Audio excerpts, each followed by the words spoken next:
उत्तर प्रदेश सरकार ने विधानसभा में लगभग 62,000 करोड़ रुपए का नया बजट पेश किया है। सरकार का कहना है कि इस पैसे से नई सड़कें बनाई जाएंगी, अस्पतालों में सुविधाएं बढ़ाई जाएंगी, स्कूलों को बेहतर किया जाएगा और किसानों के लिए भी कई काम किए जाएंगे। सरकार का दावा है कि इस बजट से प्रदेश के विकास को और तेज किया जाएगा। वहीं विपक्ष ने इस बजट पर सवाल उठाया और कहा कि सरकार सिर्फ बड़े बड़े वादे कर रही है, लेकिन जमीन पर काम कम दिखाई दे रहा है। अब आने वाले समय में पता चलेगा कि इस बजट का लोगों को कितना फायदा मिलता है।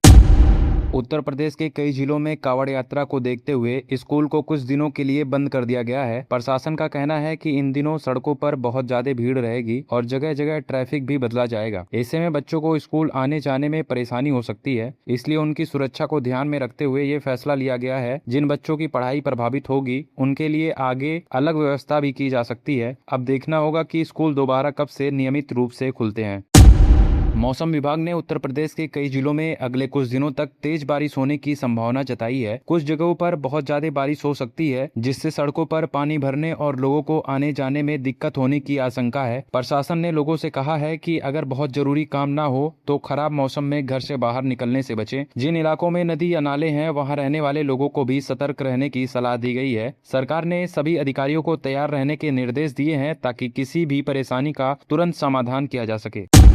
नेपाल सीमा से जुड़े उत्तर प्रदेश के कई जिलों में सुरक्षा व्यवस्था और कड़ी कर दी गई है। पुलिस और सुरक्षा एजेंसियों लगातार सीमा पर निगरानी कर रही है। आने जाने वाले लोगों की जांच पहले से ज्यादा ध्यान से की जा रही है ताकि कोई भी संदिग्ध व्यक्ति या गलत सामान सीमा के रास्ते अंदर न आ सके। अधिकारियों का कहना है कि ये कदम सिर्फ लोगों की सुरक्षा को ध्यान में रखते हुए उठाया गया है। फिलहाल आम लोगों को घबराने की जरूरत नहीं है, लेकिन सुरक्षा एजेंसियां पूरी तरह से अलर्ट पर हैं।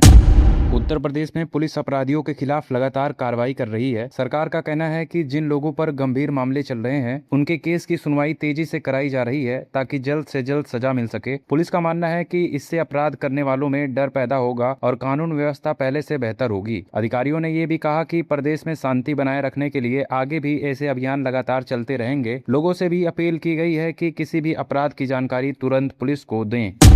उत्तर प्रदेश में कई नए एक्सप्रेसवे का काम तेजी से चल रहा है। सरकार का कहना है कि इन सड़कों के बनने से लोगों का सफर पहले से आसान और तेज हो जाएगा। इससे बड़े शहर के साथ छोटे शहर और गांव भी बेहतर तरीके से जुड़ेंगे। व्यापार करने वाले लोगों और किसानों को भी अपनी फसल और सामान दूसरी जगह पहुंचाने में काफी सुविधा मिलेगी। सरकार का दावा है कि इन परियोजनाओं के पूरा होने के बाद प्रदेश के विकास को और रफ्तार मिलेगी। उत्तर प्रदेश सरकार ने किसानों को राहत देने के लिए कई योजनाओं पर काम तेज कर दिया है। अधिकारियों को निर्देश दिए गए हैं कि किसान को समय पर बीज, खाद और दूसरी जरूरी सुविधाएं मिलने चाहिए। सरकार का कहना है कि खेती को आसान और बेहतर बनाने के लिए लगातार नए कदम उठाए जा रहे हैं। साथ ही किसानों से भी ये कहा गया है कि अगर उन्हें किसी भी तरह की परेशानी हो तो तुरंत कृषि विभाग से संपर्क करें ताकि उनकी समस्या का जल्दी समाधान हो सके। उत्तर प्रदेश में बिजली व्यवस्था को और बेहतर बनाने के लिए सरकार ने बिजली विभाग को कई निर्देश दिए हैं। अधिकारियों से कहा गया है कि खराब ट्रांसफार्मर और टूटी हुई बिजली लाइनों की जल्दी मरम्मत की जाए ताकि लोगों को लंबे समय तक बिजली कटौती का सामना न करना पड़े। खासकर बारिश के मौसम में किसी भी शिकायत का तुरंत समाधान करने के लिए टीमों को तैयार करने को कहा गया है। सरकार का कहना है कि लोगों को बेहतर बिजली सुविधा देना उनकी प्राथमिकता है।